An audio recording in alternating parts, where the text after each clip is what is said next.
ரொம்ப நாளா தனியா இருக்கேன்னு சொல்லிட்டு யாரையும் லவ் பண்ணிடாதீங்க. ஏன்னா அதெல்லாம் ஜஸ்ட் ஒரு டைம் பாஸ் லவ்வா இருக்கும்.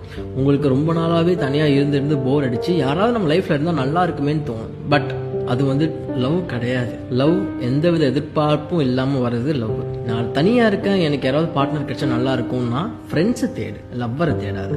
லவ்ங்கிறது ஒரு கமிட்மெண்ட், அது ஒரு ஹார்ட் சம்பந்தப்பட்ட விஷயம். இவன் டைம் பாஸுக்காக யாரையும் போயிட்டு லவ் பண்றேன்னு பேர்ல ஏமாத்திட்டு ஊரை சுத்திட்டு எல்லாத்தையும் பண்ணிட்டு வர்றதுக்கு தனியாவே இருந்துரு. லவ் வரத்துக்குன்னு ஒரு காலம் கிடையாது. எப்ப வரும், யார் மேல வரும்னு சொல்லவே முடியாது. அதனால லவ் பிளான் பண்ணி பண்ணாதீங்க, வரப்ப தானா பண்ணுங்க. நான் இவங்களதான் லவ் பண்ண போறேன், எனக்கு இவங்க தான் வேணும்லாம் கிடையாது. சில பேரை பார்த்தா பிடிக்கும், அவங்க மேல ஒரு விதமான ஃபீலிங் வரும். இதெல்லாம் தான் லவ்வே தவிர அவங்க அழகா இருக்காங்க, எனக்கு பிடிச்சிருக்கு, அவங்களதான் கல்யாணம் பண்ணிப்பங்கிறது லவ் கிடையாது. அது சும்மா இன்ஃபாக்சுவேஷன். இதெல்லாம் புரிஞ்சுக்கிட்டு நீங்க பண்றது லவ்வா இல்லையான்னு தெரிஞ்சுக்கிட்டு லவ் பண்ணுங்க.